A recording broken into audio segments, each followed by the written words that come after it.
There we are. Luther Vandross, Dance with My Father lyrics. There we go. So what's up, bro? We're live now. We're live now. I'm excited. We're live on the Instagrams. We're live on the Facebooks. We're live on the LinkedIn. We're professional. Live on the YouTube. We're everywhere. We're going all over the place. Appreciate it. This is a thing I'm trying to get better at, is once we go live, I think Facebook changed some of their stuff. And now you can only like share from a business page. What I found is, and like when people comment, if they comment on my personal page, it won't show up in StreamYard. It's like a StreamYard Facebook issue. And so I'm going to grab the link to my business page. I'm going to drop it in my personal page where we are also live. And anybody that's out there, if you want to share it, grab it from the business page, grab it from the personal page. But if you want to comment and you want Keith and I to like interact with you, which we like to, go into the Best Damn Bookkeeping Facebook page, which there is now a link in my personal feed.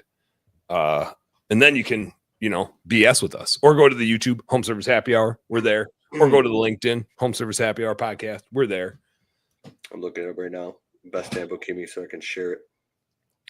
We're doing it. I earned this beer. Or go to the YouTube Home Service Happy Hour. Good for you, brother. Or go to the LinkedIn Home Service Happy Hour. Let's see, sharing. Putting it out there. We're doing it. I earned this beer. I earned this beer. You can hear me. I sound thirsty. All right. We're doing it. We're live. You were asking me how I am, and I am in execution mode, where you're just like, I got to be productive. And I think it's a thing as a small business owner that when we you smell the cool air coming, and you're like, it's go time. Like, I got to get a bunch of shit done. And also because I'm like a diehard outdoorsman, I do a lot of hunting trips. And so like, I'm gone next week. I'm out chasing big bucks around in Illinois. And I have a new employee that I'm trying to like train up and get through some stuff with. So I'm like in mad dash scramble mode to get my new employee set up to like not need me as much next week. Get a bunch of shit done around the house so my wife doesn't hate me. That's arguably the most important. Yeah. She was out tonight, so I had all three kids and trying to feed and water the roommates and get them to bed. But I did good. I got the front yard raked. That's good. I got the dishes done. I think dishes, bro. I think the kids ate dinner. Pretty sure. It was a whirlwind. It was a blur. I'm pretty sure. How the heck are you guys doing? What's new in the Kalfas household? Very well, sir. Things are good. Things are going smooth. We're the household is great. We eat dinner at the dinner table every night. We're at 550, going on 600. I got to count consecutive date nights since 2018. Are you serious? Every Tuesday night. Tonight is Wednesday. Yeah. Every Tuesday night. And then that's a hell of a streak. That's a hell of a I just got back from the Equip Expo in Kentucky. I was around hundreds of people, and yeah. I'm a germaphobe, and I'm hand sanitizer, and I still whatever. So, and I was also doing some public talks. So if my voice cracks or I cough, oh yeah, your vocal cords are ripped up.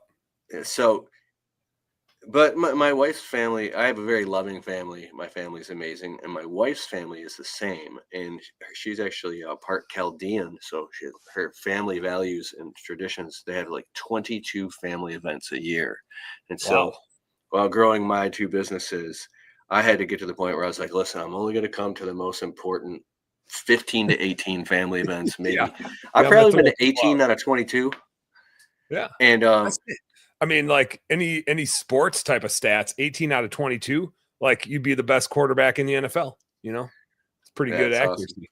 Awesome. Yeah. And yeah, so there was a point I held my wife. You said how things on the home front. So I grew up in a kind of a broken home. I mean, I have a great dad. My mom was heart of gold, but they divorced. My people who know me and my story. My mother passed away from a drug overdose when I was like 26, and she was a beautiful person. It's just, so we bounced around a lot, and I picked up notepad and pen one time. I was like, wow, I've had 50 jobs before I started my landscape business. I lived in 31 homes. This is 31. I've been to No kidding. 14 schools. And there was a period where I ran away when I was like 14. I slept on couches, and I had my own apartment by the time I had just turned 18, and I was just hustling, and I had to grow up Doing quick. stuff. Yeah. And so I crave stability and Mhm. family. And so I was hustling so hard for a decade straight, paying off bills and getting out of debt and building my credit score and my businesses and just running in fear. And then one day I realized that I was with my wife's family at another family event, and I was like, wait a second, these people love me. Like I always had my guard up, thinking at Yeah. any moment their love for me depended on whether my wife liked me or not, and not in the moment. I felt like the rug was going to get pulled, and I would end up in a place of unlove and abandonment. Yeah. And so Yeah. that made me have what we call heart walls. If you read the book, like the emotion code and power versus force and all that stuff. In this beautiful moment, I said, these people love me. I walk in kind of with my guard up again. It's been 10, 12 years. We've been together 15 years. And everybody's hugging me. Keith, Keith. The kids are like, Uncle Keith. My mother-in-law, she's so beautiful. She's like my second mom. Yeah. And everybody, my father-in-law, he was had a couple drinks in him, and he kissed me on the cheek. I was like, okay, Hey, buddy. bud. Yeah. And all of a sudden it melted my heart walls, and I went outside, and I cried a little bit. I was like, wow, there is literally no place that I'd rather be right now, Yeah. because this is my family. These, it's like, and it's been great since then. So sometimes we live in fear, or if you had somebody who failed in business that told you a horrible story, or you had some failures, I mean, the past does not equal the future. And so sometimes you have to shake off those old identities and those old things that were Mhm. protecting you, because you've outgrown them, and now you're wearing this, like, you're in this Oh, shell yeah. when you need to turn into a butterfly and move on. And I'm not saying it's easy. It's hard, and it takes you can only ask God for wisdom, and be careful when you do that.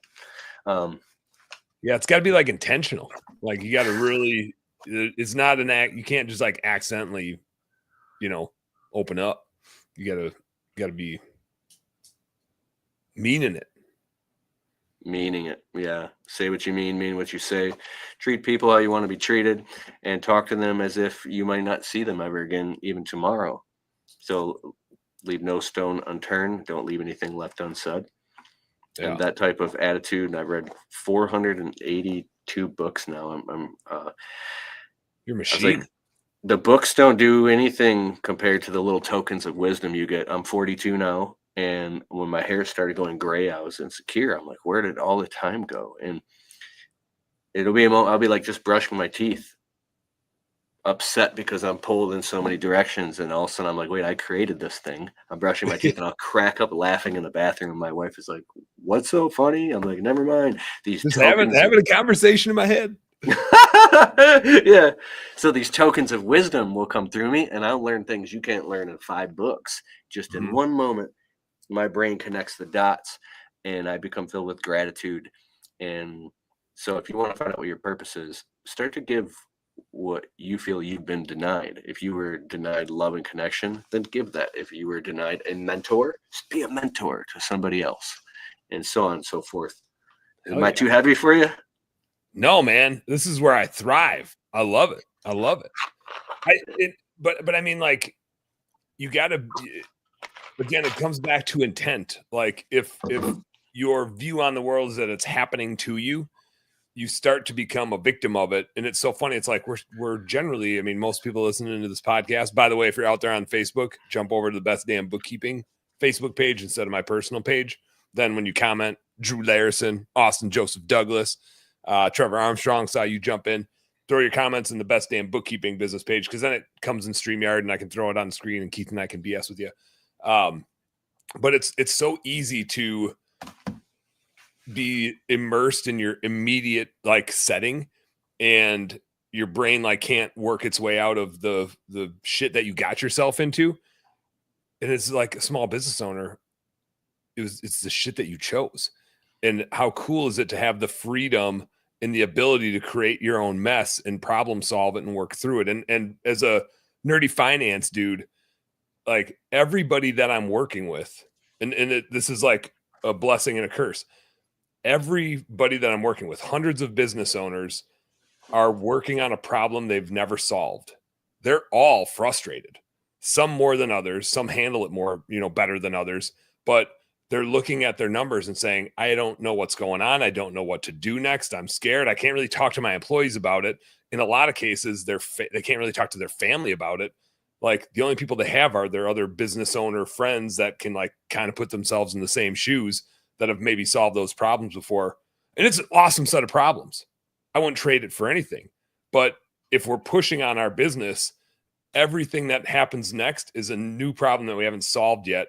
So we're like intentionally choosing this path of like breaking things and trying stuff that we've never tried before. And we try to surround ourselves with people that can help us through it, but we're also all pretty stubborn. And so even when people tell us, yeah, here's my experience with that, we still often go do it because we got to find out for ourselves. But it is like, you got to be able to, like you said, you got to be able to be brushing your teeth and be like, I chose this. Like, how cool is it that I got to pick my own journey and I'm not just living somebody else's dream? It's a bit of a blessing and a curse, but it's ours. Brother, when you talk, the subtle nuances that you understand, the real wisdom, the empathy, the reps you've put in, and your ability to articulate it, not only from a mathematical, hyperlogical perspective, but from a completely balanced, like a man of honor, integrity, a spirit man. You were able to articulate that in a way. To me, it feels like I'm getting punched by Mike Tyson. When I really listen to you, I'm like, that's me. And there's people who have gone and watched our episodes on, you were on the Untrapped podcast. We did a video series, the steps of scaling a business with the 12 steps and the purgatory stuff about the cash flow purgatory. Dude, there's people, this has got like hundreds of thousands of views. People they've watched it repeatedly and taken notes. And I'm just very honored to be your friend, to be on your podcast. Man, I no lie, I still get people that reach out to me and are like, dude, I heard your podcast with Keith. Like, I listened to it 3 times. I take different notes every time. And I'm like, man, it's awesome to keep hearing that. Like, it fills my cup up. I love that. And they're changing, they're doing different things. They're like changing their lives just from like scooping up some nuggets. Yeah, it's like you know how to rest in the truth, and you're not trying to like impress people. And it doesn't, how can I say this? You speak the truth. You don't have an ego blocking you. I don't know where that came from, but it's amazing. Getting my whole crew that is supposed to be sleeping right now. Well, not the whole crew. Is Crosby asleep? Yeah. Reg, you gonna show your face on here? Or you gonna keep hiding? There's one more. Right there. It is. There it is. Awesome. I take it Mom's not home to yell at you guys to go to bed yet. Nope. Okay. No, it is like, I probably have a different lens on it too. I think I didn't have the same lens when I was just doing like the window cleaning and pressure washing and maid service businesses. I just had my head down. I was just running as fast as I could. And like looking back, I don't regret it. I would probably do things quite a bit differently, quite a bit faster, with more confidence now. Obviously, like hindsight's 2020, but I have a really interesting seat now where I get to watch what everybody's doing, and I get to obviously, and like I'm doing things too, running my own business, but I'm like, I'm just gonna say this like to be edgy, but like screw books. I don't need any books. I'm talking to hundreds of people every single week and like getting their education. It's the weirdest like brain dump exercise of like, it feels like I'm listening every book and reading or listening to every podcast and reading every book every single week, because I'm just in a chair of like only talking to business owners all the time. And it's the weirdest job. Like that's all I do. I had somebody ask me, they're like, you must like love reading the business books and love listening to business podcasts. And I was like, actually, I don't. Not that I don't act like I do, but from 6 to 6:30 a.m. till 4 or 5 o'clock, and then kids, and now I'm here talking to you. When I'm not working, I mean, I'm working 10 to 12 hours a day. And even if I'm like out bow hunting, I'm still like obsessing about my business or somebody else's. when I'm not doing that, I'm not like, let me go do more business stuff. I'm like, please, I just want to listen to a hunting podcast or like watch my Green Bay Packers on TV. Like, let my brain do something else sometime. It's like you can only consume so much of the same type of content over and over and over again before it's like, I need a breather. But it's a privilege. Like every day I feel like I'm living a business book over a bunch of them all at the same time. That's an amazing vantage point you have, because you get to hit, well, you've already hit, in my opinion, mastery levels. And you've helped me with my business finances and figure out, dude, for anybody listening first time, because I like to repeat this, Dan, you helped me over tons of Voxer conversations figure out what was going on in my business, what was working, what wasn't working, and all the questions that I've always wanted to ask that I knew, like my subconscious mind was reshuffling the deck. This was my opportunity. And I mean, I paid you to help me get all set up on all this and stuff, but you were also so generous with your time, and I got to ask you all the questions and you had answers that were simplified and distilled down that I actually had tears dripping down my face in gratitude at one time, because I make YouTube videos, and I have a bunch of people that I help people start and grow their landscaping business from 0 to 100K with my my talks and my business videos. And we've had like 80 million views online. I've helped start about 10,000 businesses, and myself, I started to feel like hypocritical because my own books will look like a tornado hit them. And then I felt stupid and I was embarrassed. And when I opened up to you, I found out I wasn't the only one. And that after you helped me and I got my books organized and I got that first P&L statement, the profit and loss statement, I saw what I had an intuition of, but I saw the data and you walked me through it. I was like, bro, I felt empowered now in my business, and I wanted to tell the world about it. And so it's like, that's what I'm so excited about. So you, with that being said, now helping all these business owners and having all these conversations, you have this vantage point where so much humility, you see it every day. You don't have to like read all the books, because it's like you're just a wealth of knowledge, man. And I love that your audience is growing. I love Best Damn Bookkeeping is growing, and you just have so many people that honor you and admire you. And because you sit in the truth, you make it look easy. And I know it's not, but you always show up. And so thank you. Hell yeah, man. Hey, my old man said 90% of it's just showing up. So if you can just do that, once you're there, the rest, you might as well do something. Scotty Little in the house. Scotty's got it right. Not in that Dan's the man. That only is true in that it rhymes. And if it rhymes, it works all the time. Everybody knows that.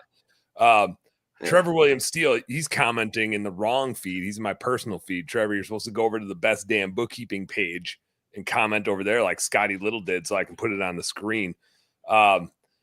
Keith, I started doing this is different than what I did.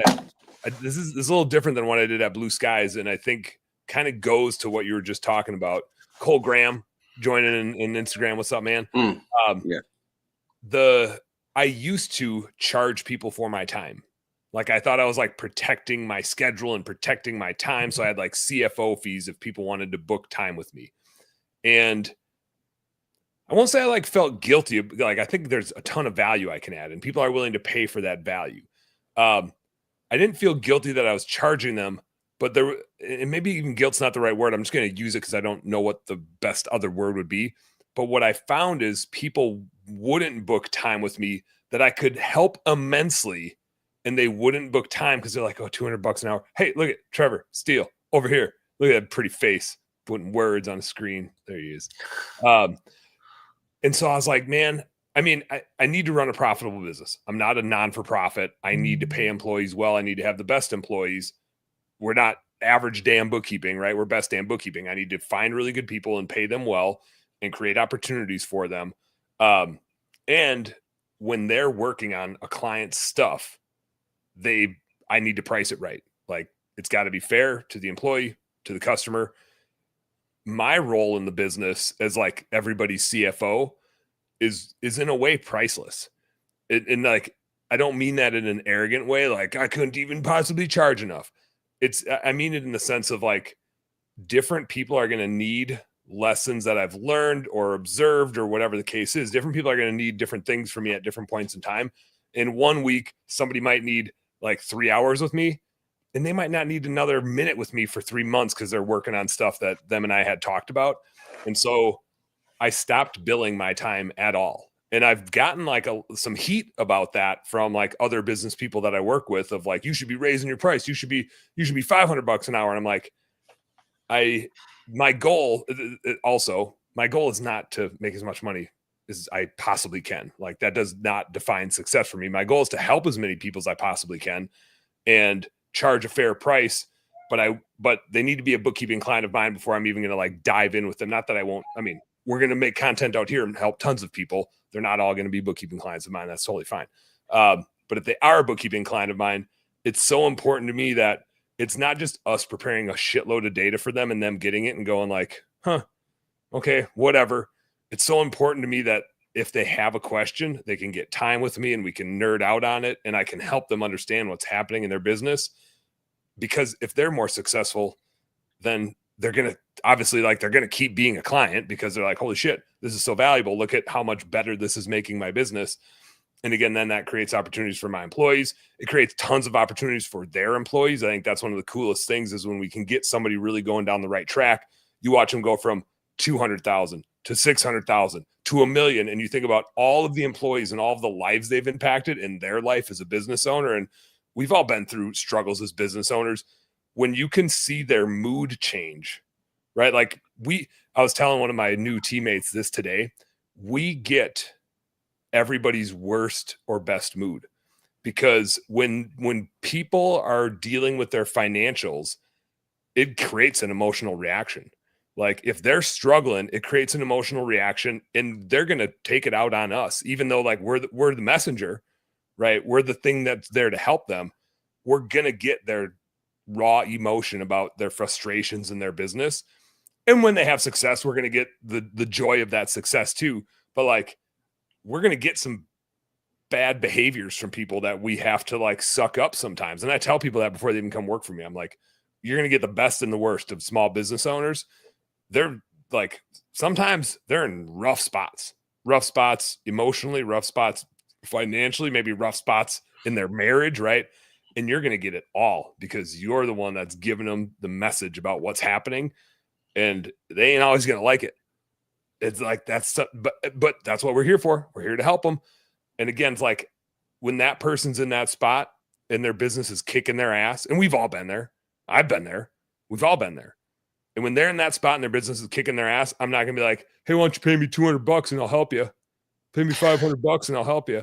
Like, no, book some effing time with me so I can get you feeling better about your business. Because if you're showing up happy for your employees, and if you're showing up happy for your clients, then you're showing up happy for your spouse and you're showing up happy for your kids. And the next time I interact with you, you won't be such a negative Nancy. You'll be pumped. And we're going to have a hell of a lot more fun on this call than when you're sour about your business because something ain't going right. So like, don't worry about me charging you. Let's worry about fixing your business. And then let's have some more fun. Like that's so much more important to me than, hey, pay me $200 for an hour of my time. So I don't bill my time anymore. It's free. Bro, I can't even respond. Probably done. It's probably everything you just said to me, bro, was like boom, boom. Because I coach business owners and I have people come to me, and in my line of work, I could say, I have people that come to me with some heavy stuff sometimes. And sometimes it's too heavy for me I don't know how to sort it out. So I've actually just been like, hey, here's some, I'll speak life into them and say positive words, but I don't want to get too close to people at times, depending on, because they're like, I'm not trying to make this a freaking therapy session. I just want to say I'm learning a lot of skills and lessons around helping and coaching people, and be careful if you put videos all over the internet wanting to help people, because people will come to you. Yeah. And at this tune, it's in the thousands. I mean, it's not just here and there. It's like emails and messages, direct message, and people from outright people who really want to make a change and they're motivated, to outright full blown people that are manipulators. Oh yeah. So it's hard to tell. It's hard to tell right off the rip because your initial reaction is like, well, I want to help. Yeah, so I've had to. I saw the world through rose-colored glasses. I have so much empathy that it's driven me into depression and back, and I've come up with some skills. Mhm. And now this this sensory thing is like you can deal with things like this before you let people in too close. And some people, man, just capture your heart, bro, and you love them, and they do make a change. And I think about like where was I when I got started, and I'm so grateful. I had some brothers who, some people wouldn't give me the time of day, Yeah. and some people would reach out. I could reach out and they'd spend time with me, and sometimes just to get 10 minutes on the phone with somebody who's more successful than you is the difference that makes the difference. So I found myself regular going Instagram or Facebook. I message brothers back, hey man, I'll even say prayers and we'll message back and forth. I'll keep tabs on certain people that are going through some really harsh stuff. Like, hey man, you ain't you're good, right? You get off some people, anyways, I won't say here. Um some people have substance abuse issues. Oh, Mhm. I said a word. I shouldn't have said that. Damn it. Sorry. And so I love it when people can go from being in a hole to turning their whole business and life around, and now they're successful and they channel that energy into success, and their life just blossoms. I've seen it so many times that I just think it's amazing, and I don't like surface level stuff because people can go on YouTube when they're struggling, and people to showing a highlight reel or Instagram. Like, Yeah, man, just people are the sick of the fakest highlight stuff. reel. Yeah, the fakest stuff.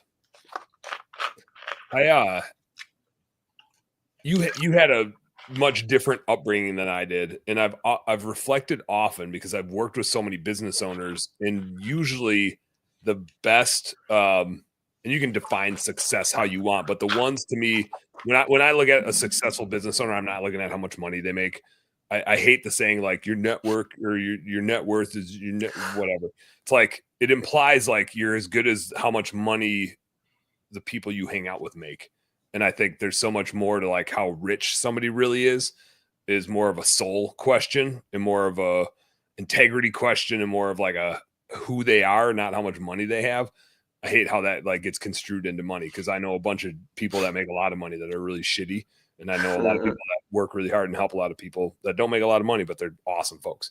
And so I think about that a lot. And I think about like the upbringing I had was easy. I mean, like easy in the sense of like what I had to go through to get here. I didn't have as many like I mean, some people go through stuff, man. Some people go through some crazy stuff. And like I didn't have any crazy stuff. And so well, you could look at that and be like, Dan, you're fortunate as hell. And yeah, sure. But when I look at what I would deem a lot of successful business owners, they have been through horrendous things. They've lost parents. They've overcome cancer. They've like been in a car accident and their three best friends died and they lived. They've been through the craziest stuff imaginable. And I was actually talking to Andy, my old business partner in our Minneapolis business this morning, and we had a fatality in our business 4 years ago, I'll say. A awesome kid got electrocuted with a water-fed pole. Is like the worst thing as a business owner that could ever possibly happen. In Is your business or in the industry? our business, our business. Tyler, 24 years old, just a fucking amazing human. Um, and Andy and I were talking about it this morning, and he's like, I don't care about any problems we ever run into again. Nothing will ever be as important or ever as impactful as losing an employee. And so when things look hard, nothing's hard, right? Losing an employee will be the hardest thing in business that I'm ever going to go through, and I'm still here. And I can't take it back, but I can do a hell of a lot better, right? But now when things suck or when things are hard, doesn't matter. Like all that matters is what are we going to do about it? We've been through the worst and we're still here. We're still fighting. Like we're going to keep getting better. And I find that with so many like really successful business owners, again, define success however you want. To me, it's like who's out there doing the best job helping the most people. Money be damned. Sometimes there's money connected to it, but it's not about the money. It's about like the person and their behaviors. The ones that I find that are most successful have been through oftentimes have been through a lot of really hard shit, and they're just relentless. Like they don't get phased because they've been there before. They've been through worse. And so like they're able to kind of like rally everybody and bring a calming sense versus like the frantic leadership of like, oh my God, why aren't you doing this? How did you possibly screw this up? Why would you have done that? Right. Like the frantic leader that's like incriminating all of his employees for something they do wrong versus being like, no worries, man. We've like blown up that piece of equipment before. All you did was rip the belt, right? That's nothing. Like you should see what I've done to one of those. You should see what happened to the last guy that, you know, blew that off of that piece of equipment. Like it's nothing. We got this. We've solved this problem before, right? And there's just like a grit, like steadfast type of element to going through some hard shit and coming out the other side. Dude, I was plowing snow several years ago now. I was subcontracting myself in the winter to a bigger company for an hourly rate as a freelancer and jump in their trucks. And then run my landscape business all summer because I didn't want to get into the snow game, but I wanted snow money. So it was okay.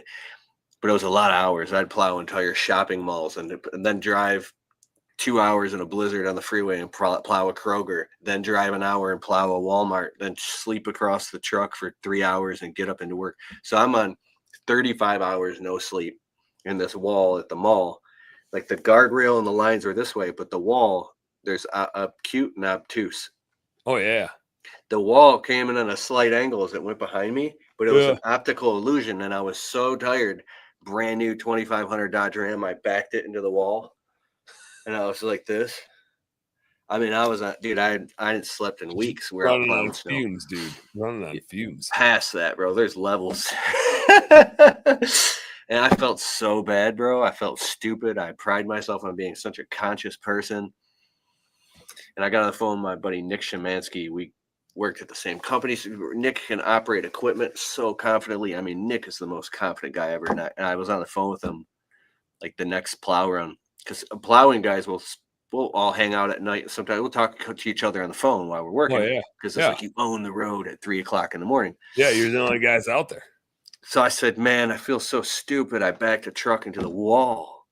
And, you know, I'm thinking Nick is like, he would never do something like that. I was like, I felt so horrible. And I was beating myself up and feeling stupid.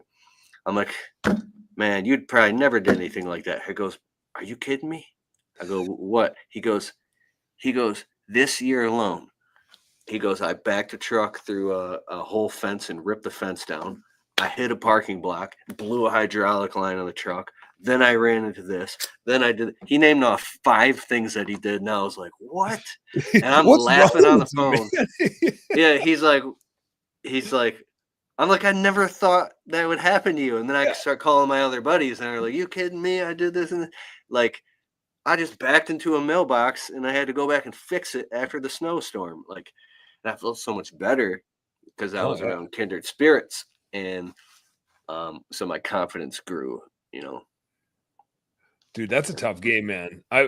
We thought about doing snow removal quite a few times, and every time I was like, I don't know that I have what it takes. Maybe I'm too chicken shit, but I was like, I just don't think I can pull that many hours. And I mean, I don't know if this is true. I don't think I've ever gone that many hours without sleeping and driven, but my understanding is like driving when you're that sleep deprived is worse than driving drunk. Obviously there's scales to either, but I've heard it's like ridiculously dangerous because you can't, like, your eyes stop working, your ability to focus. If you fall asleep, obviously that'd be a bad thing. But man, that sounds wild to me. I'm glad people do it, but I'm glad I don't do it. Yeah, you can make a lot of money if you're all in.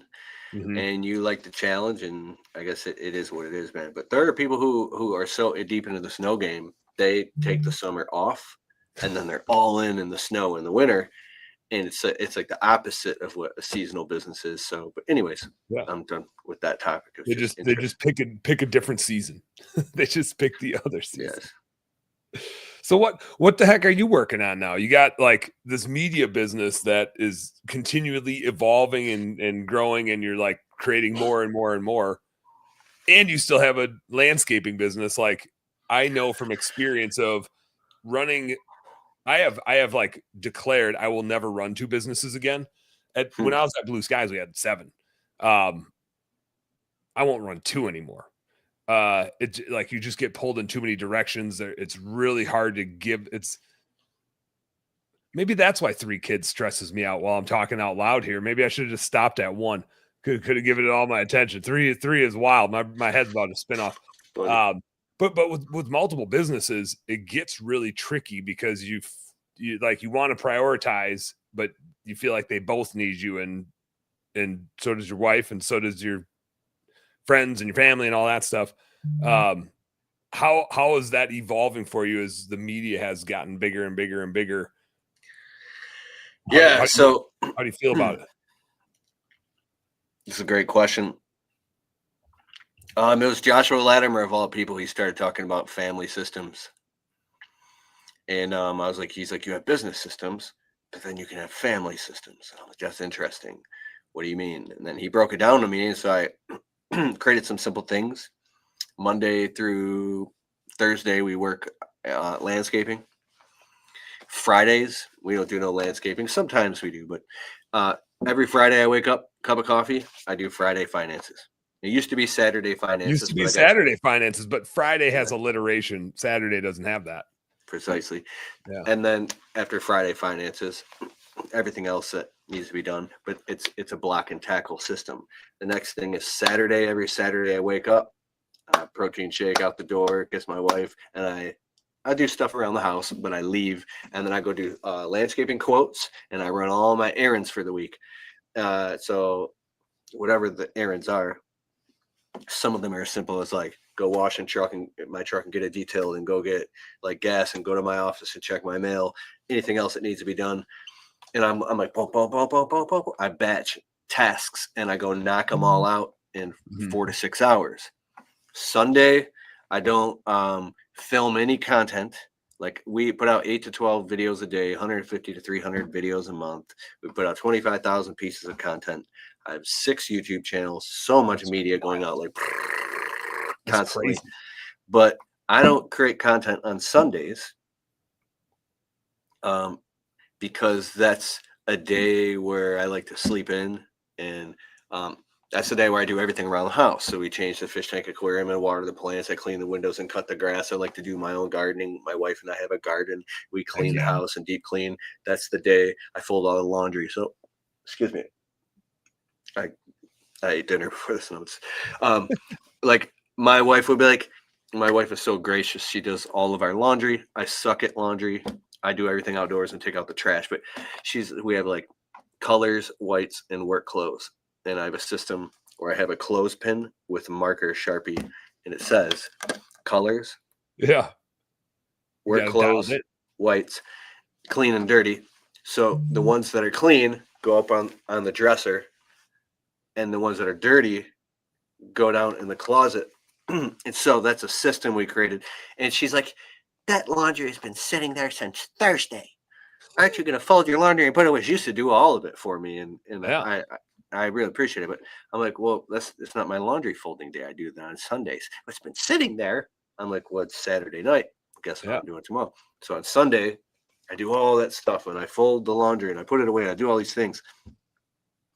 So that way, when Monday comes, that stuff's already done. So every Monday, I also do Monday quotes, and Monday is administration day. So usually when we're on a job site, I get my guys set up. They're working. They know what to do. I talk to the customers. And my truck is my mobile office. So I got Wi-Fi in my truck, T-Mobile, but I got AT&T, whatever is faster in the moment. It's a little hack I learned. You can have multiple Wi-Fi. Double SIMs, actually, it's my truck has it's like a nice F-150, and I get Wi-Fi through the truck. But so the truck's in the mobile office, and that's when I'm calling back and talking to customers and doing all the administration. I'm hopping on Jobber. I'm negotiating brand deals and doing planning and sitting in the truck getting everything done. So I don't really do any work on Mondays. For a long time, I didn't do any work in my landscape business. I would just get the guys started, and then I would go in the truck or go make videos or go sell more work. And I got sick of that because I really love the physical workout. Like I love climbing trees and ladders and working and feeling like a man, because when I don't get that workout and my hands get too soft, it doesn't sit right for me and for my Yeah, mental like health either, damages your psyche. Yeah, yeah. because I grew up in landscaping and it's a very deep part of just who I am, which is Yeah. a double-edged sword. But so now tonight's Wednesday night. Wednesday night, I funnel my Untrapped Alliance, which is my private group membership where I go live every other Wednesday night, and I also do podcasts. So anything regarding something like going live and doing things like this, and Yeah.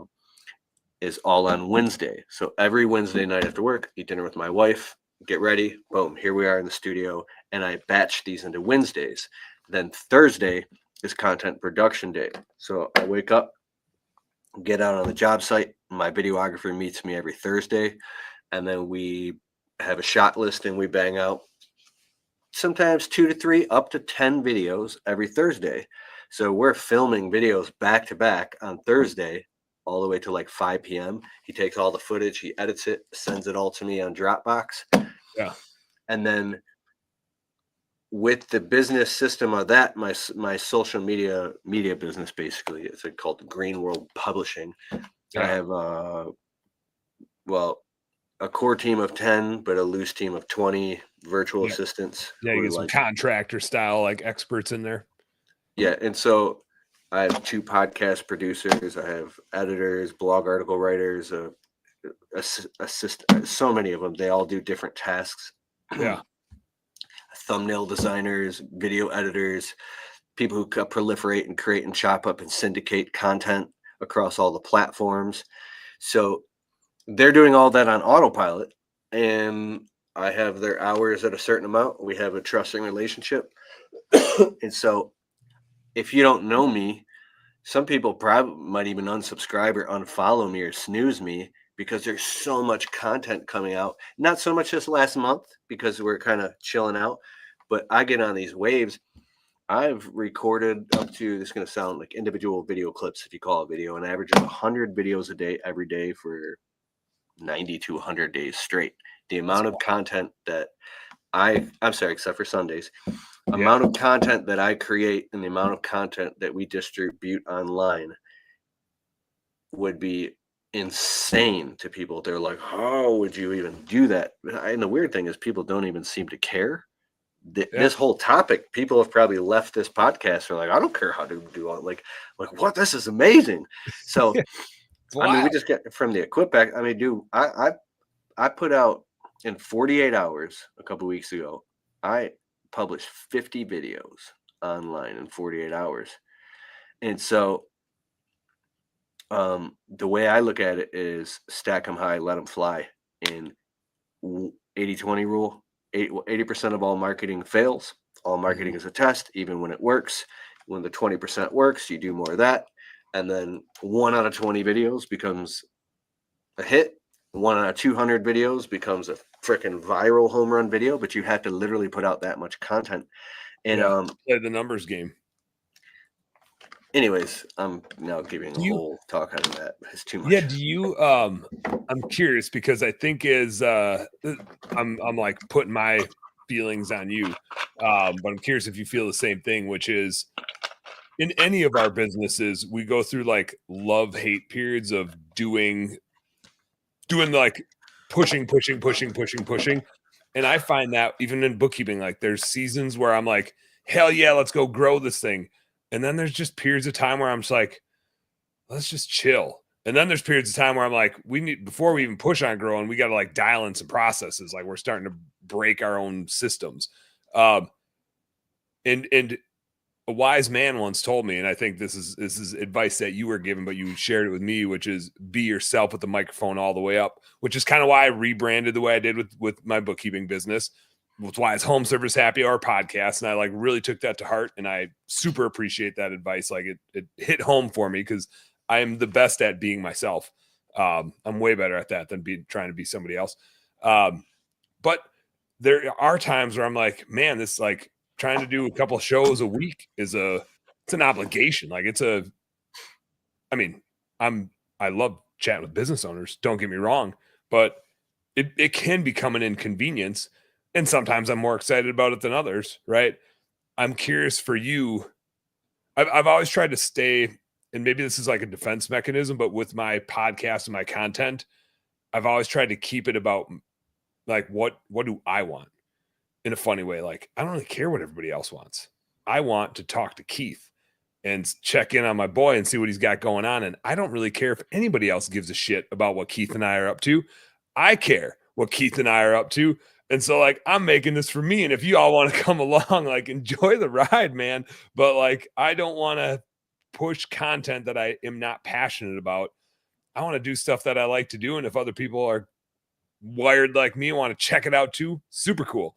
But I always want to, like, again, back to the advice you gave, like, I don't want to make something for somebody else. I understand there's going to be people out there that want to consume it and think it's interesting and funny and educational. But first and foremost, like, I got to love it. Otherwise, I will never be able to keep doing it. Do you go through like waves of loving putting out that much content and then sometimes being like, what have I done to myself? And why did I set this standard for myself? And do I even love this anymore? I imagine it comes and goes, but hit me with your vibe on that. That's great. You said vibe. I've been through all those rabbit holes and doom loops and highs and lows. And it was this crazy YouTuber 15 years ago. He said, no matter what happens, keep uploading. And so I have this highly competitive nature when it comes to social media and videos. I'm going to smoke you. I don't care how much or how hard you work, bro. I literally, when I die, my hand's going to come up out of the grave like the Terminator. And I'm going to be like with my phone, and I'm going to be like, I don't know how to explain this. I made another piece of content. So it's a competitive, I've brainwashed myself into this thing. Yeah. Where I have to do it. Now, I've been in such low lows. I looked in the mirror a long time ago. I said, listen, this is a huge responsibility to make videos on social media, even if 10 people are watching or nobody. But don't be negative, man. Don't go on there and cry about your life and your problems. You're here to add value and inspire people. And so I've been through some dark times in my life where I didn't want to make content. And then I had to force myself to at least be neutral. And that's really tough. You're better off not making content. And then I felt like, well, if I want to be real and I want to be hyper vulnerable and authentic with people, then I can't hide. So I would suffer through it, and I would just keep saying my message while I'm in pain until the pain went away and I came out of it, but I never stopped making videos. And so it's like, there's this YouTuber, Nick Nimmin. He has a channel on how to grow your YouTube business. Yeah. Channel. And I've got Vid Summit 2024 replays. I spent $65,000 on courses. I've read hundreds of books. I'm so deep down this rabbit hole. And like, because I've actually purchased the time to do it. It's insane. He said a lot of people's YouTube channels are stuck in or their social media, Facebook. Here we are. Yeah. It's stuck and it's not growing because you keep making the content that you want to make, and you say, no, but I want to make the content that I want to make. But the problem is you're not growing because you don't understand how this social media thing or this YouTube thing actually works. Yeah. And he's talking about me. He's talking about me and everything I just said. So he hits people with like tough love like that. And he says, when you just dive in and you learn how it actually works and how the algorithm works, how people consume content, and you understand how to do that, and you start doing that, then you start getting traction and growing. And I did do that, and it did work here and there, but it was a suffering, arduous, painful process because you're forcing yourself to now do something that you love to do in a way that doesn't make you happy, so you hate it. So you're having to change the role. Dude, I love making videos. I do not like sitting there diving deep into the analytics and finding out the attribution of where people are watching and what type of mobile device and where did they lose your attention time and all this stuff. It's like, I need to get in vidIQ myself and TubeBuddy, and I do it like once a quarter. I sit down and I scan my videos and do this thing, but I need to do that so much more. And my social media itself would be so much bigger, but it's such a drag. So I've learned that you can hire people to do that stuff. And oh my gosh, I have hired a couple of YouTube coaches, but I get on the phone with them and I know more than they do. So I need to go upstream and pay more money. Yeah, it's a journey, Initial. man.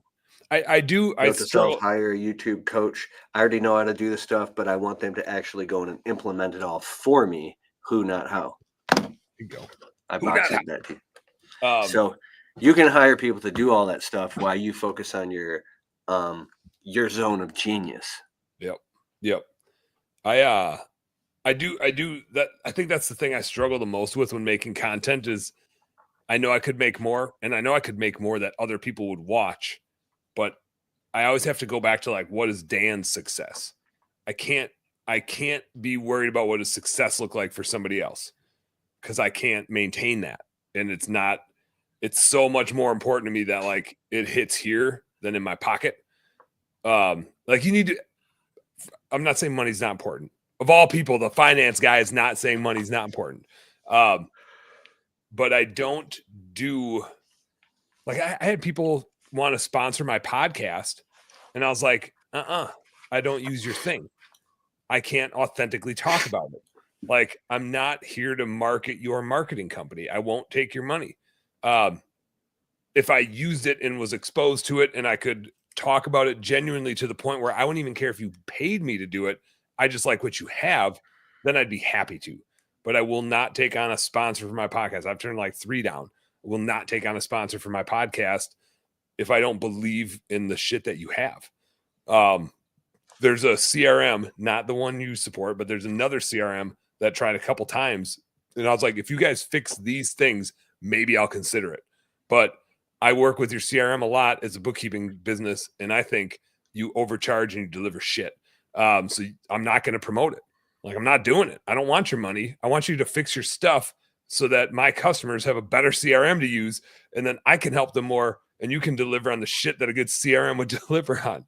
I didn't say it exactly like that, but again, it's like success doesn't look like a sponsorship to me. Success looks like I got these people that need help, and I want to see them succeed. And if I can help them succeed, then that's successful to me.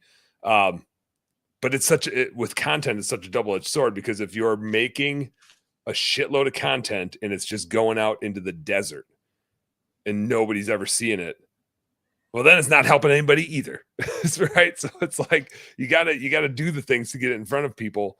But if you don't make it authentic, you won't ever be able to sustain it, or at least not in a way that feels like, to me, that would feel like success to me. It'd feel like it was somebody else's success. And I got better shit to do than live somebody else's dream. Bro, just listening to you talk, I'm having these simple little levers you could pull with your pinky finger in your social media. Excuse me, it would take off. Like I have 6 YouTube channels. One of them is called the Window Cleaning Blueprint. It was stuck at like 19,000 subscribers. I upload a video a month over there. I've got a lot going on, but I still upload, and maybe 2 videos a month because I put a short. So I asked my content syndication producer, who I pay, who's a contract freelancer, expert, social media marketer, whatever. I'm pulling up my phone because I'm pulling up the channel. Yeah. And I said, hey, can you, just like you make all these shorts for me for Facebook, Instagram, Reels, and TikTok, and my big YouTube channel, I never even thought of it. Here's my access to my Window Cleaning Blueprint YouTube channel. Can you do that over there too? She's like, noted. Like, yes. I was like, great, charge me for it. Of course. It was stuck. I actually went down a little now. 58,000 views a month, but it was 90 days. Sorry, this takes a second. It's wild how important algorithm is. Like, it's crazy to me. Here you go. I understand. She's been doing it for 3 months now. Oh, 27,964 subscribers. It's got me 8,000 more subscribers. My income is still the same on the YouTube channel, but I'm getting videos. She's uploading all these shorts now. I didn't upload but 1 short a month. Now I have a short going out 11 hours ago, a day ago, 5 days ago, 6 days ago, 7 days. Here are the views. 1,000, 2.1 thousand, 1.4, 1.2 thousand, 730 views, 1.6 thousand. Some of them have taken off. and gotten tens of thousands of views. Yeah. And there's new people flooding into my window cleaning channel saying, oh my gosh, I'm so glad I found this channel. It's helping me grow and start my window cleaning business. And they're buying my books. They're buying my courses. And there's my 3 of my 4 books. My 4th one, my other studio. And I'm like, this is incredible. All I did was just pull a lever with my pinky. And then my other YouTube channel is called I Am Ability, where I talk about, I do Bible studies, and I talk about Jesus, and I talk about like quantum psychology and all the crazy stuff that I don't really get into here, because it's just like deeper inner game stuff. And so there's this app called Opus Clip. You probably heard of it. It's like $29 a month. You just take your video, the link, and you just paste it in there and say, go.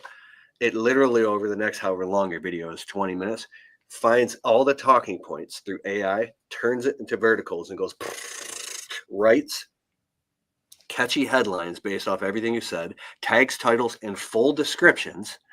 And then you just take that video, upload to YouTube, and just paste it all in there. And now you have shorts coming out, and you're getting an extra 20, 30,000 views a month, because it's I need to look at it. I hadn't heard and of it's it. putting the text on the screen. It's all AI that's doing this for you. And I'm like, so I was thinking about, like, you were talking right now, one virtual assistant could just take all your podcasts, take all the talking points for the podcast. You could have 5 shorts going out per podcast, blasting all over all the social media platforms that you don't have time for. Your TikTok is taking off, and it's pointing people back. You could probably, I'm not trying to put you under pressure or anything. I know you're not. I am doing some of this, but not doing it well. So like Jai, who's our producer, he produces the podcast. He has a team, and they cut up the clips and make the shorts. And so it's on TikTok, and it's on YouTube, and it goes on Instagram, but we haven't cracked it at all yet. We tried a software called Optimizify that was supposed to like hit the keywords specifically for YouTube. And our ranking, like our SEO ranking, is great, but it's not getting any more subscribers or views. So it's like, it's not serving the ultimate purpose. It's like if you paid somebody to get you Google ad clicks, and they're like, look at how many clicks I got you. And you're like, yeah, but I need leads. Like, I need it to turn into results. I don't just need to see a bunch of clicks, right? It's great that my videos rank higher, but it doesn't really mean anything to me if my videos rank higher, but it's not creating more subscribers and like actually people watching the videos. The score doesn't really mean that much to me. Bro, I'm so glad you said that, because I know this and I do it a little bit, but I'm going to get so many more subscribers and so much traffic now. I'm not telling you about it. I'm just making a note. I hadn't heard you laugh like that in a while. It's a tofu strategy. There's top of funnel, middle funnel, bottom funnel, tofu, mofu, bofu. Yeah, that's what I'm talking about. Long form content of you having contextually longer conversations with people. If you take all the knowledge in Dan Plata's brain and you talk to AI, Chat GDP, take your podcast, dump them into Chat GDP, your talks, even the stuff that we done, and speak to say, I'm Dan Plata, I do this, who I am, what I do, why I do, and I want you to come up and create based off all my knowledge. I want you to come up with 25 short reel video ideas that can condense my knowledge into quick steps that when people watch it, they're instantly hooked in. And then you say, you don't even come out and say, I'm Dan Plata, like in the content itself. You would be like, here's 3 things you can do to make more money in your business right now. I know, because I'm the home service CFO and I've helped people manage millions of dollars a month or something like that. Here's step 1. Here's step 2, step 3. With these 3 steps, if you implement them now, I've seen this happen to a ton of my clients or students. You will get more clarity on your money. I'm Dan Plata. Subscribe for more. Like, boom. That's like 35 seconds. So when the right person sees that, and then the next video is another short of something like that, and you're just giving quick bite-sized pieces of value. I need to be doing this. Why am I not doing it? Like here's 3 steps to make more money in your landscape business right now. Increase the average ticket, raise your prices, have a job minimum. I did this thing in my business, and I turned my average job from $362.50 to $1,649.50 every job. Subscribe for more. Like when you're giving them facts and numbers. So if you have that top of funnel strategy, then it pulls people into your longer form content. Then on the back end, you're getting clients and you're getting speaking engagements or whatever you like to do. Yeah. Does it feel weird when I say all this stuff? I don't want to tell you what to do. No, man. respect you. This is like we're gonna pull this full circle. As helpful as I can be, like looking at your books and saying, "Hey, Keith, I'm like Neo reading the Matrix here, right? Like I'm seeing the green numbers come down the screen, and you're seeing a bunch of green numbers come down the screen, but I'm looking at the pretty girl in the red dress. Like that's me looking at books, right? I can see. I had one guy that was like, "I'm gonna fly you out to New York, where I'm gonna show you everything that I'm doing, and I really want you to get to know my business." And I was like, "Dave, I can tell you more about your business by looking at your P&L and balance sheet. In about 5 minutes, I'll tell you more about your business than you even know about. I'll tell you things you don't even know that are happening. But like, I can see, I'm reading the Matrix. I can see everything that's happening in your business if you have good bookkeeping. I don't need to come and see how your inventory is stored. I can tell you if it's good or bad because I'm looking at your books.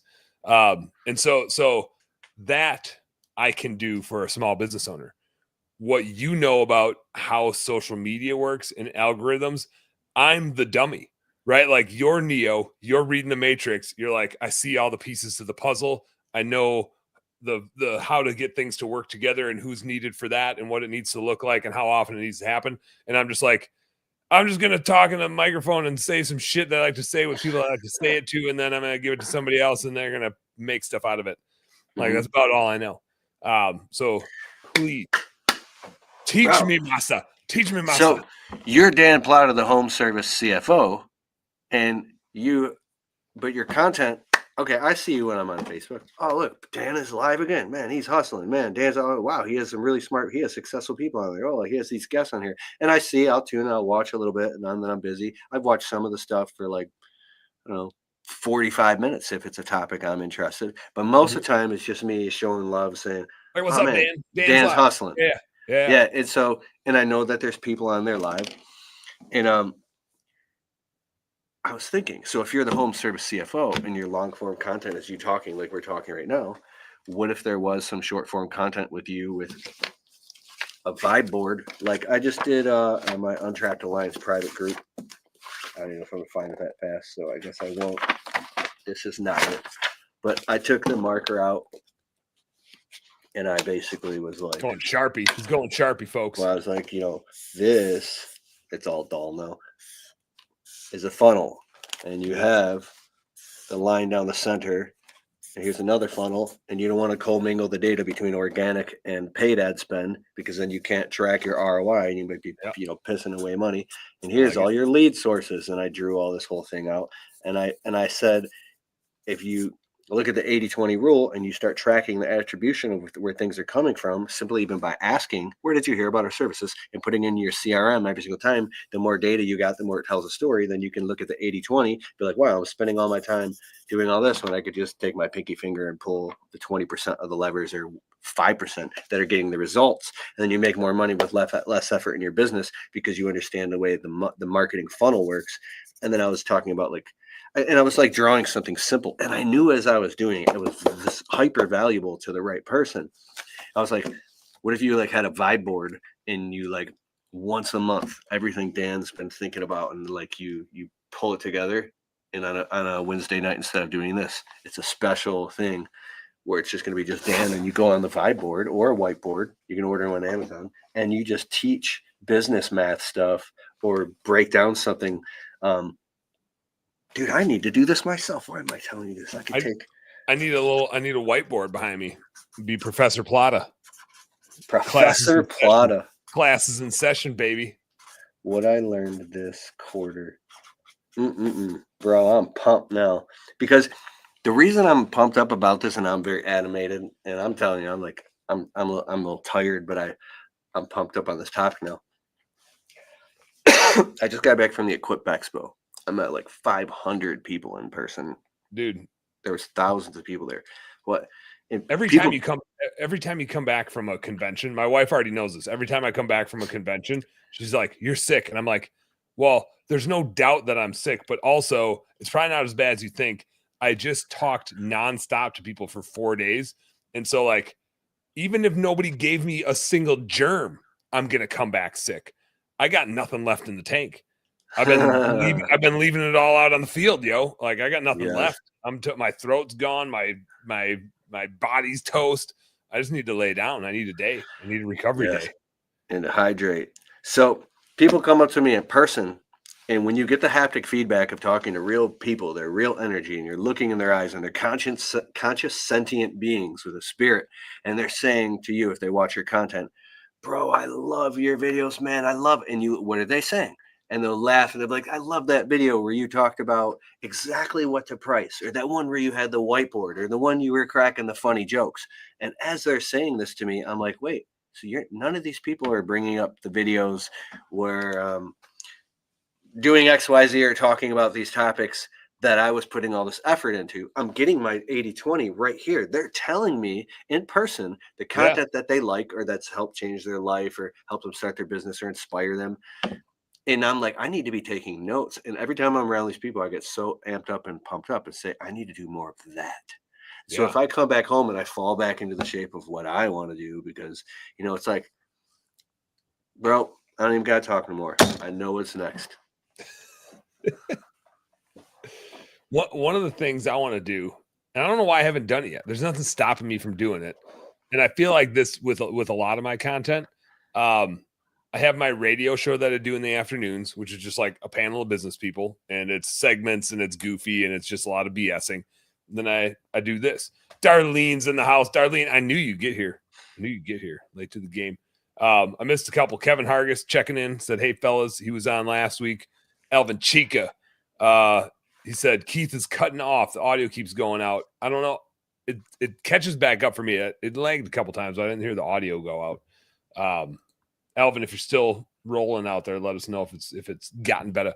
I have, especially on the radio show, I think it'd be really fun to at least like once a month turn an episode into like Professor Plata. If you're out there, and it would be just for best damn bookkeeping clients, like anybody can jump on, and it's a CFO like coaching session. Like we're going to work on real problems in your business, but we're doing it live, and everybody's going to learn from this, but we're all kind of dealing with the same stuff. And so if you're a best damn bookkeeping client, you get access to that, like unfettered. We're going to work on your stuff.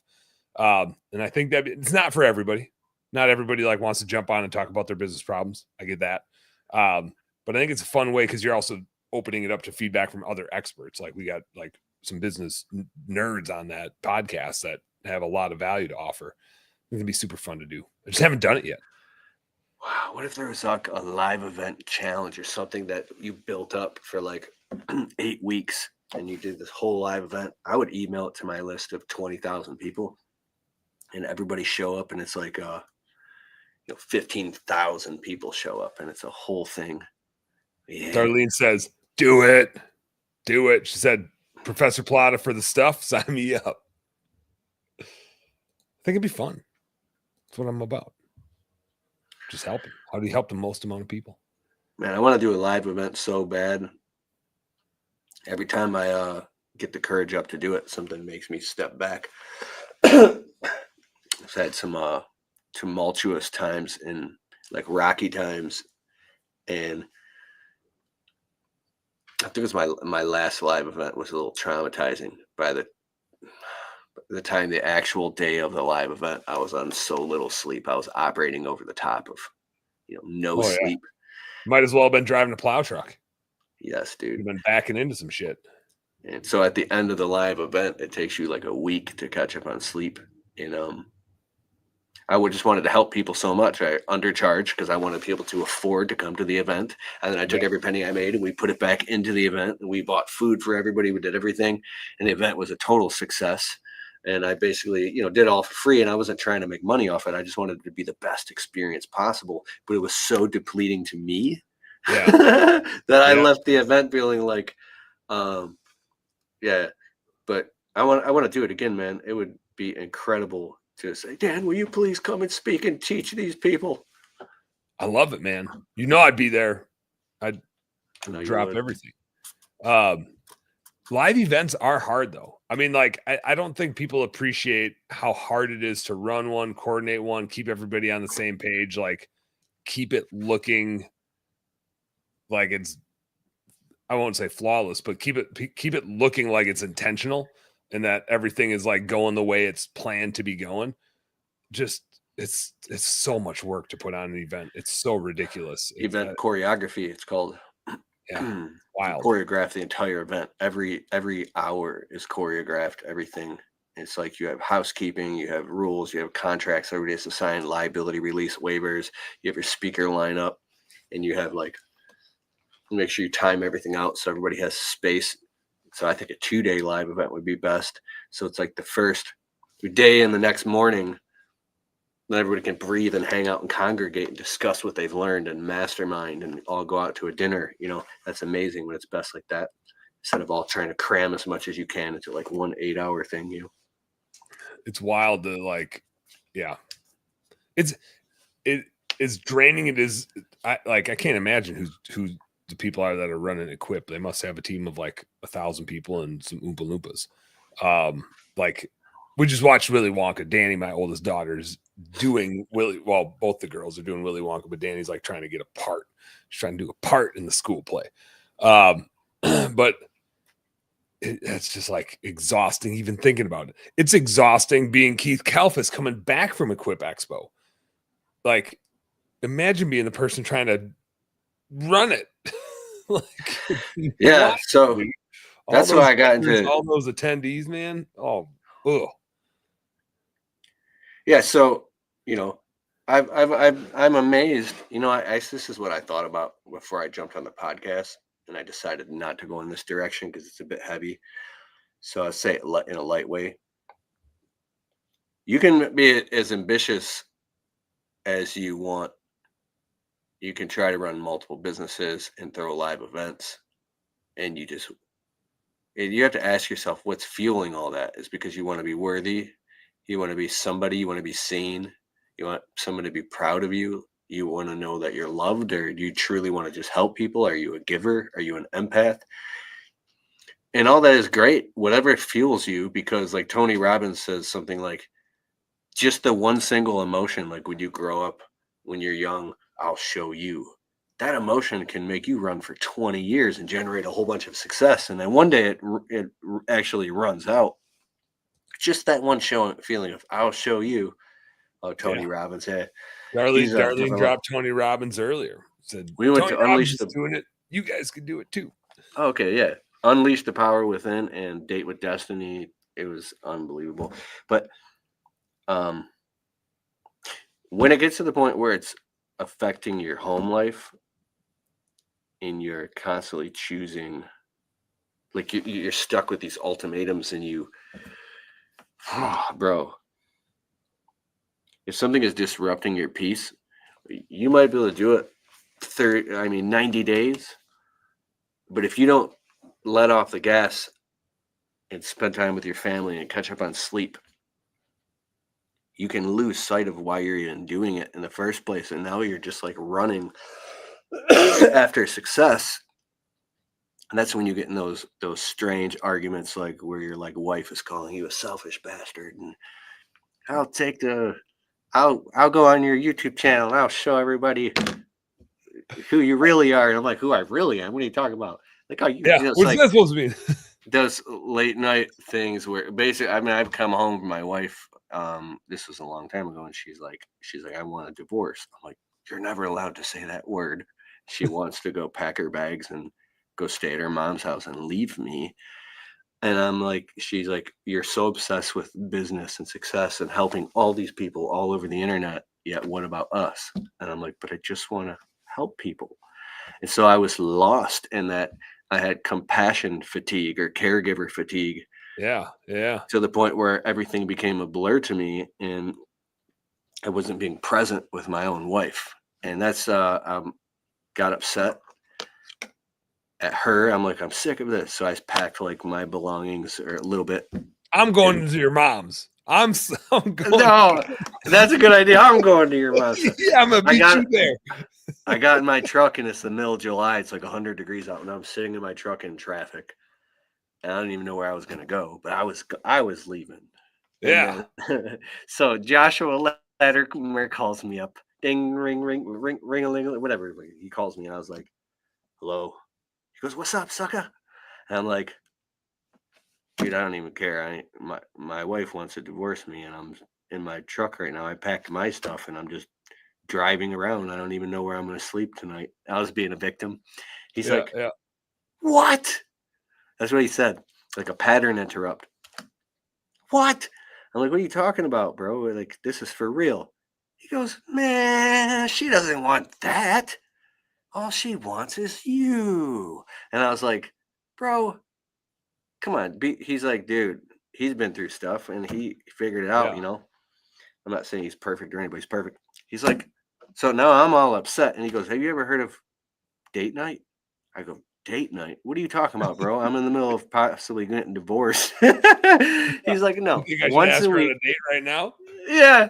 So he talks me into this thing. He goes, what's today? I'm like, it's Tuesday. And he's like, Tuesday night. That's perfect. Could you do a date with her tonight? I'm like, bro, I just left. He's like, trust me, bro. Go back home. You got to do date night with her every Tuesday night, and you got to put your wife first. So I turn around and I go back home. I only been gone like 18 minutes. I walk in the door. Now it's 20 minutes later. I open the front door, and my wife's just kind of sitting looking at her phone or something. And now I walk back in the door after this, and she turns and she looks at me. And she goes, what are you doing here? And I'm like, my head's peeking through the door. I said, I want to do date night. And she goes, date night? She goes, when? And I said, starting tonight. And she's like, what's going on? We just got in a fight. I Yeah. said, I'm leaving you. You said all this stuff. And now you're back here saying you want to do date night. I was like, it's starting tonight. And she goes, okay, where do you want to go? And next thing you know, we're going to go to a restaurant. And I'm sitting in the passenger seat trying to wrap up some things on my phone. We got an argument. And I wanted to jump out of the car at a red light because I was so pissed off because I had so much stuff to do and I didn't even have time to do a date night. What are you talking Yeah. about? Every moment was about survival to me. Yeah. Like, Oh, what are you yeah. talking about? And so this goes on for a couple of weeks of arguing during these date nights. Like 3 date nights in a row. Joshua Latimer calls me again. What's up, sucker? I'm like, bro, this date night He thing. had his process down Tuesday nights. I call Keith and see what Yeah, he's he called. going on. This date night thing is not working, bro. He goes like, well, how many did you do? I'm like, every Tuesday for the last 3 Tuesdays. He's like, you actually followed through on it? You're actually doing it? You know how many people don't even do it? He goes, that's amazing. I would go, okay, but it's not working. He goes, what's going on? I'm like, well, we're getting in arguments in the middle of the restaurant. Like, I'm stressed out. I have so much work to do. And it's like, we're not connecting at that level. And he's like, you're doing it all wrong, bro. And I'm on the phone with him, like, doing it wrong? Like, what? He's Am I throwing me supposed for a to eat pet. left-handed? What or right hand? Like, what do you mean? Wrong. Yeah. He goes, you're doing it all wrong. I'm like, what are you talking about? I got hired to do a speech for this company recently, and I told this whole story. The whole audience was locked in on every word. It was great. There was husband and wife teams there. That's why I told the story. All wrong. He goes, yeah. He goes, let me tell you a secret. I go, what? He goes, date night is the ultimate excuse. I was like, what do you mean? He's like, it's the ultimate excuse, especially for a hardworking guy like you, a service business owner, to put your middle finger up to the whole world and say, screw it. I'm going to go spend time with my wife. We're going to eat dinner. We're going to play games, hang out, pop popcorn, watch movies, have fun. He's like, it's the ultimate excuse. And I was like, oh. Yeah, I'm out. So that I'm next out. Tuesday night, Phone is I took gone. my phone, left it in my truck, bloop. I can make sure I work. He goes, I work like hell on Tuesday all day to get it all wrapped up. I'm not stupid. And Yeah. I left my phone in my truck, went in the house, took a shower, got ready, changed. Date night. We had the best date night ever. And every single Tuesday after that, conscious and connected in love with my wife. And we have like I said, we've had like 500 date nights since 2016, every single Tuesday night. Wild. That is amazing. And it's because of these type of like circling back, like business and now family systems. So when I was getting a little bit down earlier, talking about like, if you want to be successful so bad, if things don't fit within that hierarchy of like putting God first, then your wife, and then all the right things in the right order, if you disrupt that hierarchy, if you have a disc that's spinning, you can go bzzz, like 20,000 RPM. But if you like glue a pebble to the edge of that disc, it starts to wobble. There's phi and that's d-phi. And if it shakes and vibrates too hard, it'll start to fall apart because it's not calibrated. So when you go out of calibration with your highest sacred honor and your sacred oaths, your sacred covenants, and all these things, you go into DeFi, and everything starts falling apart. So what is a man to gain the world but lose his soul? Latimer said, all the success in the world does not compensate for failure in the home. So, bro, I'm the most ambitious guy in the world, but I've also taken time off for family and like my wife laying around watching TV shows and hanging out. And Tuesday night is the cheat night where I can eat whatever I want. So I don't eat a lot of junk food. But bro, those Ghirardelli chocolate squares that got the chocolate with a caramel in the middle. Caramel inside, get out of here, man. Never. So Tuesday, that's baby. Date night. That's my kind of story to wrap also. That's the most important thing ever. You get those things right. Then I don't if there's married men here, your woman, this is kind of a funny thing to say, she'll loosen the leash and she'll let you go be successful and do your thing because you're taking care of home, you know. Yeah, you're pouring, you're filling her cup back up before it gets emptied out. I think that's so important. Yeah, I rubbed my wife's feet before the podcast, and you had to delay by like 10 minutes. So I went up and I rubbed her feet for another like 9 minutes, and I ran back down here. You're welcome. You're welcome, Ashley. You're welcome. You're funny. Do that for you. No, I have a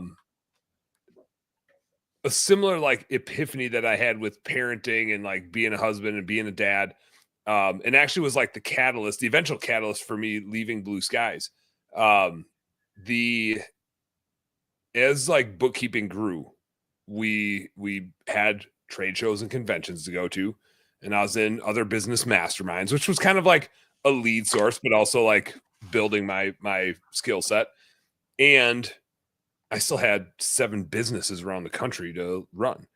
And so there was a stretch of time where I was at a mastermind for 3-4 days, and then the next week I was at a convention, like being a vendor, and then I was gonna be gone 2 weeks in a row, but then my general manager in St. Louis put in 2 weeks right before I left for 2 weeks, and so week 3 I got to go down to St. Louis and try to like put a new general manager in place. And I missed my 4-year-old's birthday. Reggie, the one that was standing over the side. She's 7 now. 3 years ago, I missed her birthday. And I went, oh, shit. I've just been gone 3 weeks in a row. We got 3 kids. And dad is the dad that is gone for the 4-year-old's birthday. I was like, I'm done. I'm out. Like, I don't care. Again, like I'm going success and everybody like trying to measure it with money. I was the biggest failure in the world. It didn't matter how many things I sold. It didn't matter how much money we made. It didn't like all of a sudden it just smacked me in the face of like, I am the worst human in the world. I'm like ditching my wife 3 weeks in a row, solving everybody else's problems. And then I'm missing my 4-year-old's birthday for what? Like, what am I doing? And like from that point forward is like, we got to exit all these other businesses. And that was kind of the catalyst for me being like, man, if I'm going to pour my heart and soul into this bookkeeping thing that I do, it's just got to be like, and doing it the way that I do it. Like, again, back to the lesson I've learned from you is like, be yourself and like turn the microphone all the way up. Like if I'm going to be Dan and I'm going to turn this baby all the way up, like I can't be running somebody else's business. I can't be trying to match their core values. I can't be trying to make them money. Success doesn't look like that for me. I got to do what Dan's doing. And what Dan's doing is like being a dad of 3 kids, being a husband that's helping out as much as possible around the house.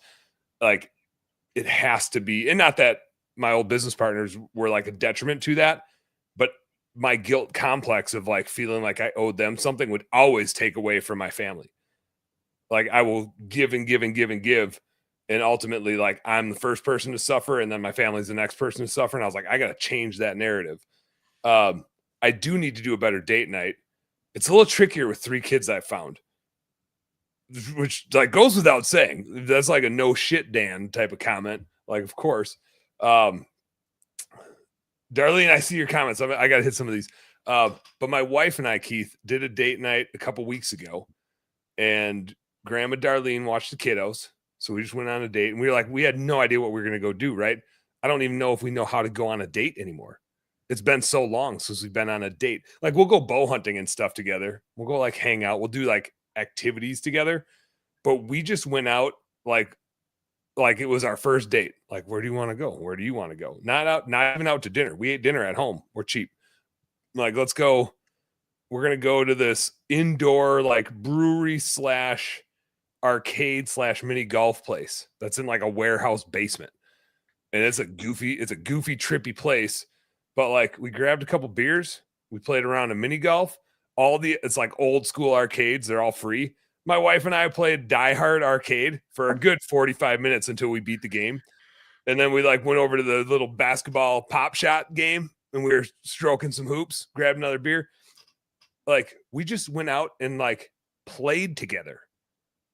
It was the best date, I think, since like our first couple dates. Like, the first couple dates, we went bowling. We did mini golf. We went to like a bar and shot some pool, and I got serenaded by the band with their saxophone. They were like right at our table. I was like, my face had to be so damn red. I think that was like date 2 or date 3. But like, we used to go out and just have fun. And now we go out and we're like, let's go have dinner and talk. And it's like becomes a transaction because we start talking about our schedules, right? And so it was like we were like, we're just going out and we're just gonna go fuck around.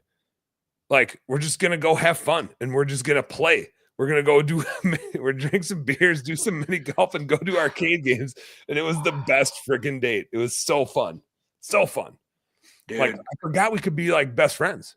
I think I forgot that we could be best friends. It was so much fun. Beautiful. That snippet right there.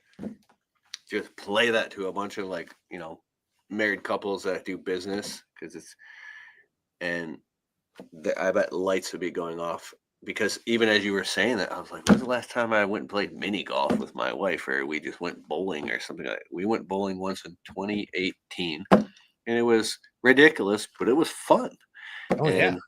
So it's just simple stuff. It's about the act of being together, not working, not talking about your schedule, not within your environment in your house that triggers you to be so busy. And we got to get shit done. We have tasks to do. How about that laundry? Keith, did you fold that laundry yet? Yeah. Every time I go down the steps, babe, will you take the out of the laundry and put this and bring up those rugs? Yeah. And then I was like, and make sure you do this and this and this. Because she runs all day. And then around like 9 o'clock, she lays on the couch, and then she does not move from that point. Yeah. Yeah. And so anything that she wants or she asks, I do it, and I do it happily. But dude, this is amazing. I love talking with you, Keith. We had no agenda. We never do. Well, I shouldn't say that. Sometimes we do, but no agenda on this show. We're just catching up and like sharing the things that are happening that are really important that like I don't think get talked about enough. It's just so it's again, it's like why I want to do the show is it's purely authentic. The whole point of the show is that it's 2 business owners sitting down. Like if we sat down at the bar next to each other over a beer, this is the conversation we'd have. It's a dead ringer. And that's the conversation out. I hope other people like to have it too and want to listen and think it's cool. Darlene does. She said it sounds phenomenal. I think she was talking about the date. She was talking about the date, but I just chose that to support my narrative right now. But this was one. Darlene's hot in the chat. This was to what you said earlier. Conscious and connected. Brings you back. That. Conscious and connected. Yeah, people don't want your presence. They want your presence. Yeah. Ooh, I like that. I see what you did there.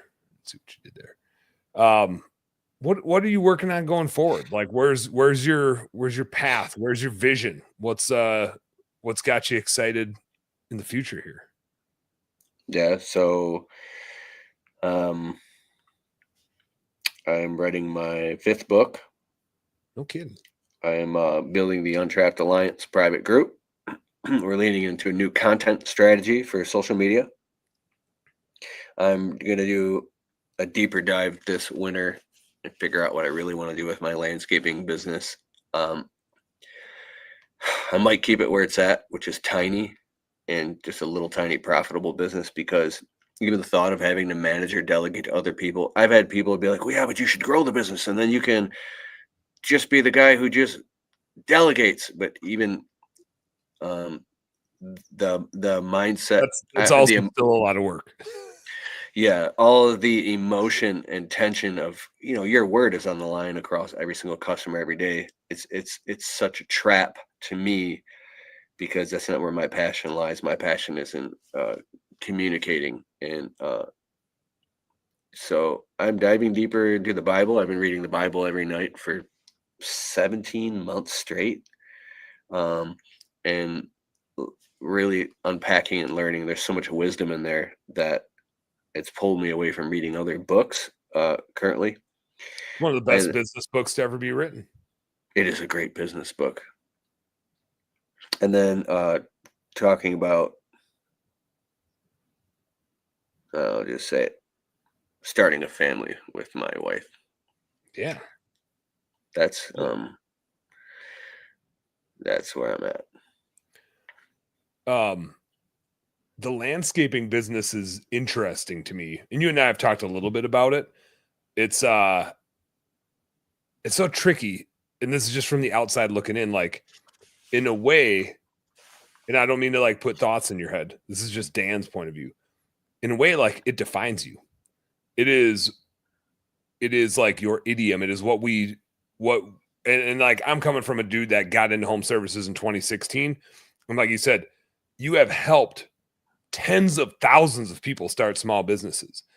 I would use all of my digits to like go over just the people I know personally that saw a KEITH KALFAS video and it inspired them and like sent them on a journey into entrepreneurship. And I think I've told you the story. Like, I was planning on leaving my corporate job, and Mike Dalkey and I were working a bunch together, and he said, hey, before you even do this, watch this video. Guess whose video it was? It was KEITH. It was KEITH telling the truth about, like, it's not sunshine and rainbows. Mike wanted me to watch your video because he was like, dude, you got to understand the journey you're about to go on isn't easy. It's not always fun. Like, it's going to be way harder, way different, way more challenging than the corporate world. And here, watch KEITH. And it was just you in front of like a white background, just telling the truth about how hard running a small business is, and the ups and downs, and like all the feelings you get and the emotions you get. So again, like, this is from the outside looking in. Like, the landscaping business is a big part of KEITH. It's like the foundation of KEITH. Not saying you should keep it for that reason. That's not a good reason to keep it. Blue Skies was a foundation for me. Leaving that business and like the disloyalty that it felt like to me, even though I truly believe is the right decision for me, for my family, for that business, that sucked. That was awful.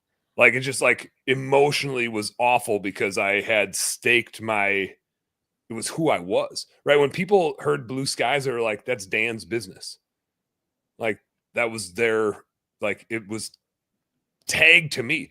There's a bunch of people that had really bad experiences there that blame me for it. And it was like, as I was like exited, but it was Dan's business. And so it was so hard to leave something that was like associated with my personality. And so I'm curious, like, as you reckon with landscaping and what's the right thing to do, is it the right thing to sell it? Is it the right thing to scale it? Is it the right thing to like bring on a partner in it? There's 1,000 different ways you could go with it, and maybe you don't even have the answer. Maybe this is like a question or just a thing for you to pontificate on. What is the feeling even to think about like a thing that's been so defining for you? Like you even said earlier, like, being a landscaper is who you are. Like, being stuck doing sales all the time isn't glorious. It's like, give me the shovel. Let me get out there and let me do some work and do stuff with my hands. How do you reckon with that? Have you reckoned with it? Are you ready to reckon with it? No. That's easy. No. I know for a fact I could grow and scale my landscaping business and do, I don't know, several $1,000,000, and I know it would be really hard, but I know for a fact I can do it. It's not a question. I have a lot of friends who have multi-million-dollar landscaping businesses, and I look at their lives, and some of them are happy, but I know what they spend their hours doing, and I know that when I die one day and I look and say, will I be fulfilled? Even if I can make so much money landscaping that I can just go buy a new Tesla and buy my wife the dream Mercedes, and we can go buy a nicer house, and we can get the house in Florida, and yet bzz, bzz, bzz, my phone's ringing, I'm talking to the project manager and this and that. Like, unless I could somehow sell it or something, but how long would that take? 15 years? I don't know. I don't have that much. I do have that much time, but it's like I don't want to spend that time to do that. I have gotten to a point financially, from where I came from, I'm talking for me now, where I could just, like, I don't know, just go into Best Buy and buy the dopest, nicest laptop and go get new phones and go get a brand new truck, and we can go on vacations, or we'll whole family be out to dinner, and I'll just secretly pay the bill. I can go buy clothes I want and all this stuff. I'm not rich or anything yet. I will be, but financially, I finally got out of the hole, and I've got to feel what it feels like if I want to take several weeks off work and just sleep in, and with multiple streams of income. My landscaping business account right now, according to my level, has more money than it's actually ever had in it ever before, and I don't even care. It's Isn't that funny? Kalfas 10 years ago would have been shit in a chicken. Like, it would have meant so much. It would have meant something different. But again, I think it's because you define success differently. Back to, like, what does success mean? Like, you and Ashley's relationship and a family and your wife's family. And like, there's so many things now that you've reorganized in your life from what's really important. And you already said it, like, yeah, maybe not rich, but you will be. You get that confidence because you're like, oh, like, give me a problem, right? Like, I could do it. I don't know that I want to do it because I don't think that's what success looks like for me, right? Like, what does success look like? And I don't think it's that. I don't think I'm going to enjoy that journey, and I get to choose my set of problems, and maybe I don't want that set of problems. Maybe there's a different set of problems that I want to solve, right? I think that's the trickiest thing. That was the thing I had to reckon with when I kind of restarted over in bookkeeping, was like, what set of problems do I want? I think the number one holding me back, is being, I've been told I'm a very generous person. I love to give, and I I think I'm pretty generous, but my generosity is not anywhere near what it could be. It's a joke. I almost started to call myself, I'm selfish and all these bad things, but it's not true. It's just that I really want to be a go-giver and help and serve at the next level, and it's going to require a higher level of me. So when that success comes, I want it to be divinely guided from a place that comes from the kingdom authority. Like, I'm really getting in tune with, like I said, I've been reading the Bible and thinking about what is real success and what's a lie. And this is by no means to say that this is an excuse, because if I can't become a multimillionaire, then I might as well be a religious zealot. I don't mean anything like that. What I'm saying is that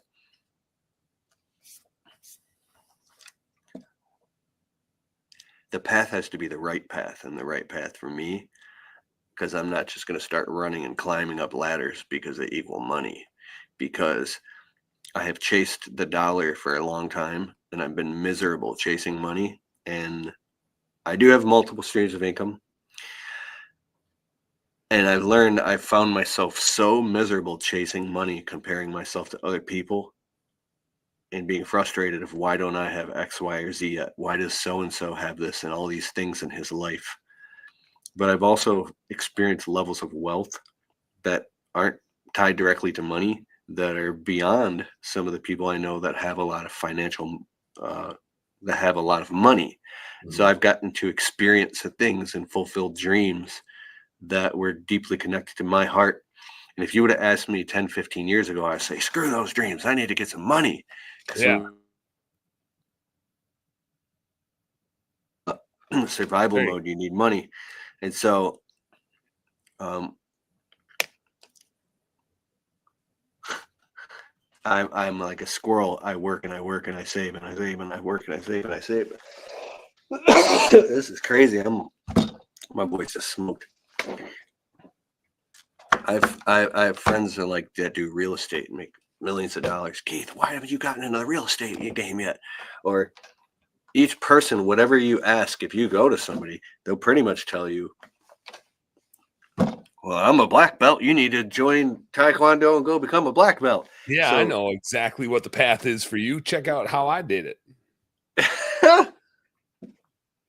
and so you got to take all the information and then stop getting information and go deeply within and get away from all the distractions. And if you can peacefully put away the dishes in your house or make a cup of tea or cook breakfast or something, and you're not being rushed off to a meeting that you don't want to go to anyways, and you can do that from a place of peace and you feel it in your heart, that's some wealth right there. And so I was thinking about, if there's a family that lives, I grew up in a trailer park, mobile home, all over the place. So if anybody in here lives in a mobile home, it's not a big, I'm not saying anything mean, but I was saying, let's just say there's a family, they live in a beat up trailer park, but they have family dinner, they have movie nights, they hang out. The dad's in the backyard throwing the ball back and forth with the kids, and they're happy, and they're like a super happy family, like for real, for real. They're And rich, there's man. unconditional love. And then you can go up the street into the multi-million-dollar homes where there's no connection at all. Everybody's hypervigilant and OCD about being total perfectionists, and they're just miserable. It's like living in like a house with tall ceilings and white walls and chandeliers, and it's the most desolate and miserable place ever. Like, that's Sterile. horrible. Yeah. Not sterile from germs, sterile from love. You would love it if it's sterile from Of germs. course. And so how can you meet somewhere in the middle and have a truly fulfilled life? And I believe that you can actually have both. You can become incredibly financially successful and make millions of dollars and have a fully connected life, but you have to do it in the right order. And balance is bogus. It's sometimes you got to run for 6 months straight and tell people, listen, I'm chasing this thing right now. It doesn't mean I love you any less. But I've been in situations where I've literally had family members pass away, and because I was out hustling so hard, I didn't get to spend time with them. And now I'm like sobbing at a funeral saying, where the hell was I? Oh, I was chasing success so I could try to be better. I could make them proud. Right. And so at the end of the day, like my father, for instance, he just wants me to go meet him at the Chinese buffet or the Golden Corral. He wants to go eat lunch with me. He likes that I drive. He does. He just wants to spend time with me, right? So it's things like that that are so amazing. Like if you watch the movie Adam Sandler's Click. Oh yeah. You know what I'm talking about? Stuff like that, bro. Yeah. I'm done talking. It is, and like there's a wisdom that goes along with it, because as we're growing up, like we have this want of what everybody else has. And then once you meet enough people, you realize that even the people that have all the things, there's no correlation between all those things and joy at all. I'm not saying that some people that have a lot of things aren't happy. And I'm not saying that some people that don't have a lot of things aren't miserable. The things have nothing to do with happiness. Like happiness is internal. It's not external. It's a skill set. It's a behavior. It's a attitude. Like it's in your control. And again, back to like where we started this whole damn episode at was, we're running small businesses, right? And these are our problems. We chose this, right? You can either perceive that to be, oh man, look at all the problems I'm dealing with, or you can perceive that to be like, holy shit, look at all these awesome problems I get to solve. Most people don't even get to work on problems like this. I get to create my own problems. I get to solve the problems that I want. Most people have to work on other people's problems, but I get to create them and get to choose the ones that we work on. Yes. Like, how fortunate. But it's like, it's just your mentality about it. Obviously, that depends on the day too sometimes. Darlene said, depends on the week. The last thing I do want to say, this is incredible for me. I hope it can be articulated and received. The final stage is when you become the integrated empath. It's where you can interface with the world and other people's problems, whether it be personal or professional, and you can really help from a place of compassion, which is loving with empathy and seeing to a higher place through action, positive action.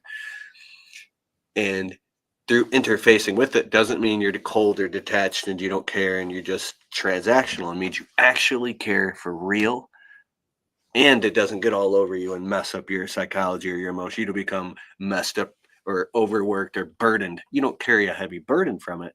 You're just doing the right thing, or you're doing God's work. And I've asked people, like, you can talk to a doctor, a lawyer, a dentist, or a therapist, or a surgeon, or anybody.